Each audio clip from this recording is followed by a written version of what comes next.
Bienvenidos a otra entrega de su programa UNEMED, Hablemos de Salud.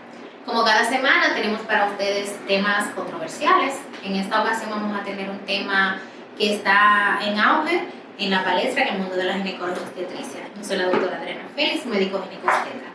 Como cada semana tenemos un médico invitado, en esta ocasión contamos con la visita de la doctora Adriana Valdés, médico ginecobstetra, colposcopista, especialista en estética vaginal y reconstructiva.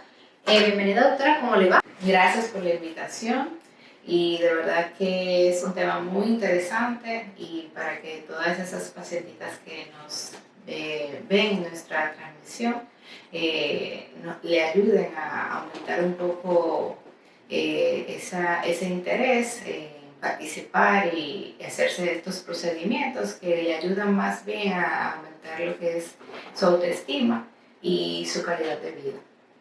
Como bien usted dijo, sí, es un poquito un tema controversial porque cuando hablamos de estética, cuando escuchamos la palabra, asumimos que es por vanidad o porque es un asunto de que yo me quiero ver bien, pero sabemos también que yo sentirme bien es un asunto de salud y no necesariamente en estética vaginal, ya en el asunto ginecológico, necesariamente tiene que ser un tema por vanidad, sino también un tema funcional. Entonces, en este mismo ámbito, ¿usted no me podría definir para que nuestros espectadores tengan o conozcan el concepto de qué es la labioplastía? Bueno, la labioplastía o reducción de labios menores es un procedimiento por el cual consiste en unificar, o sea, armonizar lo que es la vulva y colocar los labios menores que están extendidos hacia afuera, ponerlo un poco más dentro de la vulva, o sea, para que la vulva se vea más armónica y más, estructuralmente hablando, más estético. ¿Y cuál es la causa principal de la hipertrofia? O sea, que los labios menores se prostruyan hacia afuera. ¿Cuál es la causa principal de eso? Bueno, la causa fundamental de esto es hay varias causas, pero la más principal es cuando las mujeres múltiples, o sea, mujeres que han tenido varios embarazos, han tenido partos vaginales, estos labios menores pueden elongarse. También mujeres obesas, al tener ese peso en esa parte de la vulva, se elongan, se ponen más, el área de esa área se pone más endurecida. También produce a que se fomenten varios aspectos de forma local en esa área. Y también hay pacientes que están usando cualquier tipo de ejercicio, como montar caballo, montar bicicleta. También ese choque de fuerza ejercido en esa área hace que esa se debilite y se elongue también más. ¿Cuáles son las razones para realizar este tipo de procedimiento en específico? Bueno, hay un cierto tabú que las pacientes o el mundo global ve la labioplastía como si fuera algo de moda. No es una moda, es una necesidad, porque la persona se siente inconforme, se siente con la necesidad de verse mejor y aumentar un poco más esa autoestima, que cuando ella se ve al espejo se siente incómoda, se siente como que no es parte de ella. Y también cuando está en el acto sexual, también no se siente con la necesidad de aflorar, o sea, sentirse libre. O sea, en el proceso se siente dolor, se siente incomodidad y no llega al placer naturalmente. Entonces, lo que entiendo es que dice que la paciente se cohíbe. Exacto. Y no puede expresar sus emociones, no puede mostrar su cuerpo por el miedo que tiene a que probablemente su pareja la vea y ella sentirse insegura. La cirugía sí es para afianzar esa autoestima que ella debe de tener y mostrar. Es como una unidad de lo que es la salud y la belleza, pero de forma armónica, integral. Entiendo. Y anatómicamente hablando, necesariamente los labios mayores, los labios menores tienen que ser menores que los labios mayores. No. Porque me entiendo que no todas las vulvas son iguales y necesariamente porque sean diferentes no quiere decir que sean anormales. Entiendo que más es un problema del que dijo usted anteriormente, pero bueno, usted es la experta en esa área. Bueno, los labios menores, en las pacientes que he visto, han tenido asimetría, o sea, nunca son simétricas. Hay un labio un poco más prominente que el otro. O sea, es básicamente ver la vulva como una armonía, o sea, la armonía vulvar. Ver que esos labios no pasen más de 3 centímetros de lo que es los labios menores, de los mayores, perdón. Tener ese parámetro, básicamente. Los labios menores tienen que estar dentro de la vulva y los labios mayores arropar lo que son los labios menores y así verse más estéticamente hablando de forma natural. Y este es un procedimiento doloroso. Las pacientes tengan, por ejemplo, que yo me pueda ir al consultorio y que me pueda hacer ese procedimiento. Tengo que llevar un reposo, tengo que llevar una analgesia. ¿Es muy doloroso en sí? Ok, este procedimiento no es doloroso, ya que este proceso se hace con anestesia local en vista de que la paciente tiene que recomponer nuevamente al trabajo o un procedimiento inmediatamente que se recupere, se va a su casa y inmediatamente de su casa da su reposo. O sea, que es un procedimiento que al corte con el láser no se... El corte es preciso, es limpio, es estético. No se produce sangrados porque el láser ayuda a disminuir el sangrado. También la recuperación es más rápida. Por ende, las complicaciones no son tan mayores, sino mínimas. O sea que es un proceso rápido. En dado caso, después que hacen el procedimiento con el láser, me imagino que la paciente tiene que llevar alguna medicación a su casa porque la anestesia local pasa. Esas son de las recomendaciones que yo le doy siempre, que el médico especialista en el área le indica a la paciente su receta médica, donde le dan antibióticos, analgésicos y también analgésicos locales en el área, como el frío, que eso ayuda a retrasar lo que es la inflamación y ayuda a que se recupere mejor y más rápido. Yo me imagino que para hacer este procedimiento, doctora, la paciente tiene que hacerse un sinnúmero de pruebas antes. ¿Es necesario que la paciente se haga un perfil hematológico, tenga su prueba de Papa Nicolau al día, sin ninguna patología? ¿Es necesario? O cualquier paciente que dice, bueno, doctora, vine a la consulta, quiero hacerme tal procedimiento, inmediatamente se lo puede hacer, o hay que hacer una preparación. Bueno, básicamente se hace una preparación, obviamente, dependiendo de cada paciente, porque cada paciente es individual. Hay veces que pacientes no lo necesitan, porque ya la misma paciente, o sea, la misma vulva te lo dice, qué tengo, qué no tengo. Y también básicamente se le hace un hemograma, un examen de orina para ver si hay alguna infección en el área. Y básicamente eso, y una glicemia para ver si hay algunas alteraciones de lo que son los hongos. Y tú sabes que los pacientes con diabetes promueven propensas a tener más infección. ¿Y no se le piden en su defecto citología? Bueno, la citología no necesariamente, no. Si es en el área vulvar afuera, si es ya dentro de la vagina, sí. Adentro de la vagina, sí. ¿Y cuándo es recomendable, después de someterse a este procedimiento, iniciar una vida sexual de manera segura? ¿Qué tiempo más o menos usted le recomienda a sus pacientes para que se reintegren? Porque imagino que esa es la primera pregunta. Esa es la primera pregunta de todas las pacientes, claro, porque es como una muestra, es una muestra de lo que yo me hice, para de una vez decirle a su marido, estamos aquí, pero no. Es un proceso que debe de guardarse de aproximadamente de 4 a 6 semanas.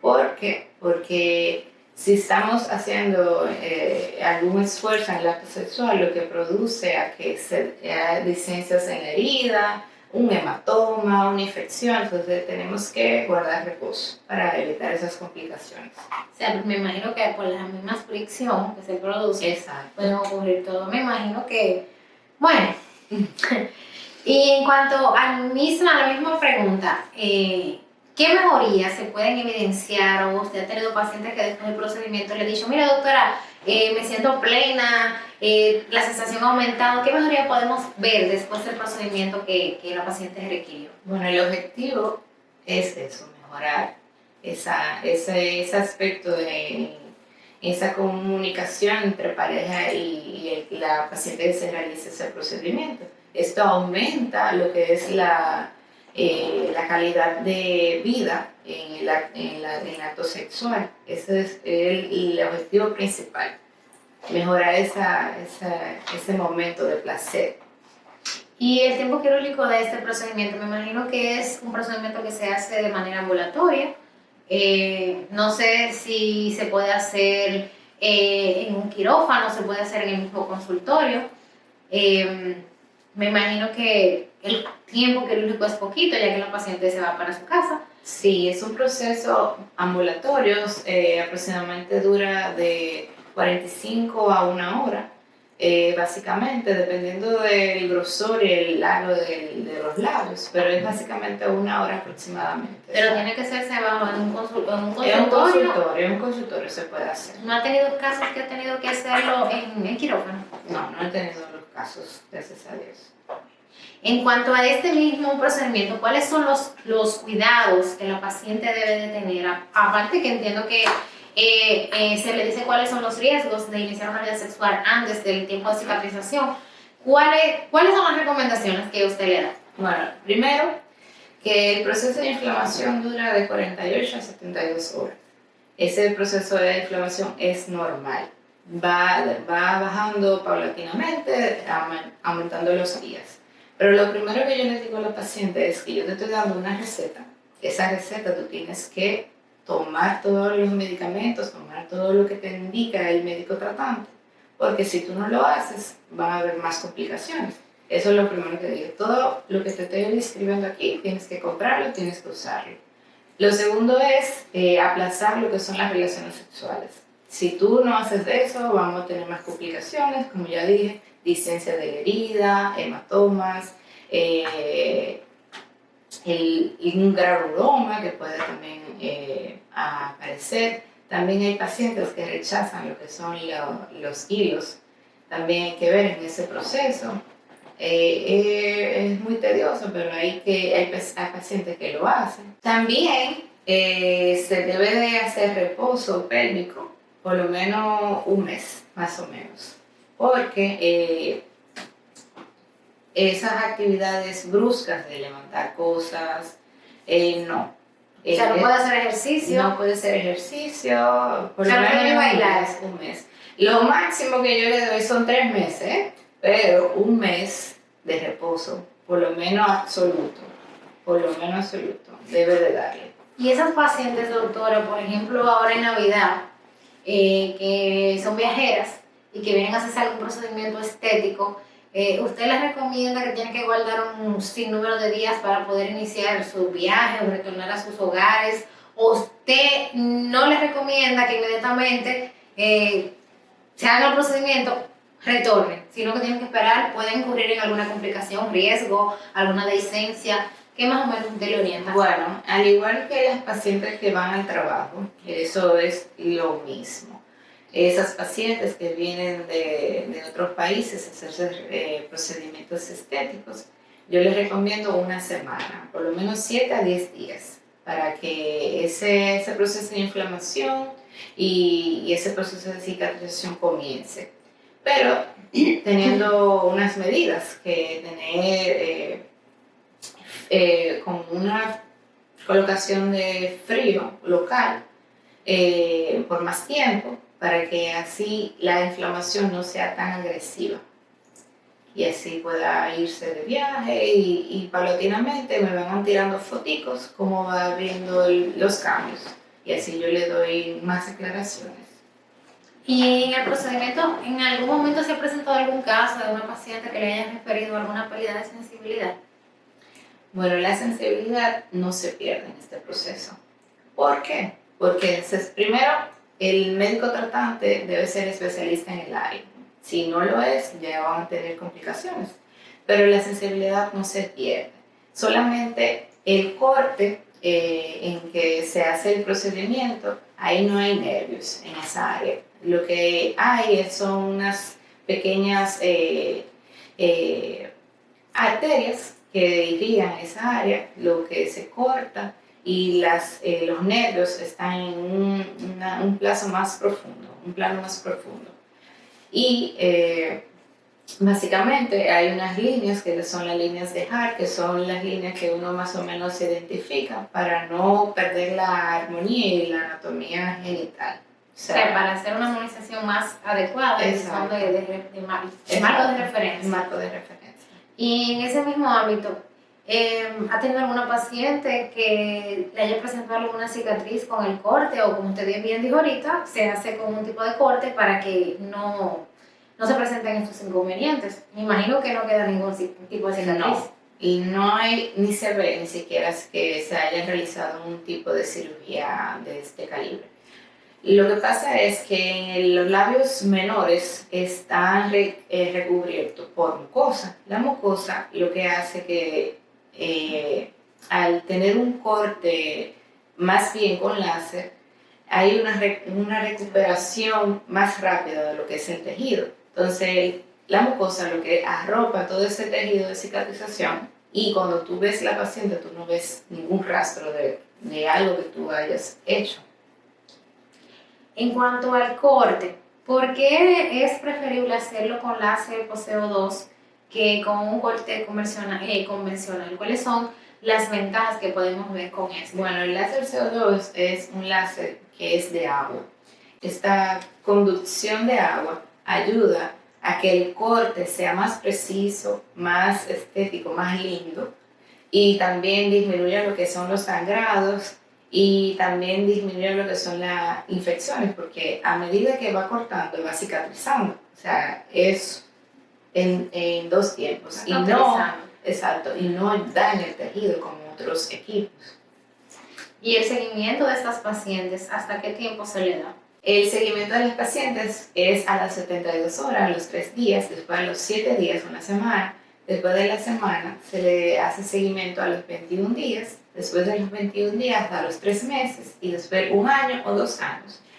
Hay que tener en cuenta que cada seguimiento se tira foto para ver los cambios que se van dando y la paciente se va a dar cuenta de sus cambios también. ¿Hay un límite de edad para hacernos ese procedimiento? O sea, me refiero, por ejemplo, a una niña que esté en desarrollo, si hay un límite, y cuando es paciente, por ejemplo, de la tercera edad que también tienen vida sexual, ¿también hay un límite o hay alguna contraindicación para realizarlo? Bueno, hay un límite en la cierta edad de las adolescentes. ¿Por qué? Porque las adolescentes todavía están en proceso de crecimiento.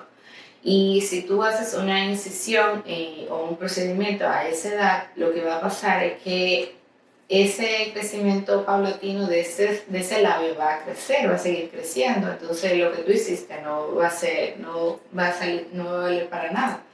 Pero la edad más frecuente que van a acuden a mi consulta es de 20 a 30 años. Pero se puede realizar a cualquier edad, no importa la necesidad, sino la inconformidad que sienta la paciente de en qué momento se da cuenta, porque hay pacientes que saben que tienen ese problema, pero no acuden a tener una ayuda, sino que creen que eso es normal en ella. No importa en qué edad se realice, pero hay que tener en cuenta de que si la paciente es, vamos a suponer, de 40 años, no importa porque todavía está sexualmente activa. Todo depende de la vida sexual de la mujer, de las necesidades y requerimientos que ella tenga. Exacto. Bueno, a mí me encantó mucho el tema. Si quiere dar alguna recomendación, también es importante para esas chicas que nos están viendo que tienen una necesidad, porque sabemos que es un factor psicológico también de sentirnos bien, y eso es salud, eso es tener una armonía entre lo físico y lo mental. si puede dar su dirección, en dónde está ubicada, para que las chicas puedan tener algún tipo de contacto con usted y puedan agendar. Bueno, le digo a todas esas chicas que se sienten con baja autoestima por tener esa incomodidad, ese disconfort, por favor acuden a una consulta de un especialista que es tratable, así que no se queden rezagadas. Y aquí estamos para ayudarlas. Bueno, estamos ubicados en UNEMED, en la calle Bonaire, número 104, los jueves en la tarde de 3 de la tarde a 7 de la noche y los sábados de 8 de la mañana a 9 de la tarde, así que les espero. Gracias. Gracias a todos, pasen buen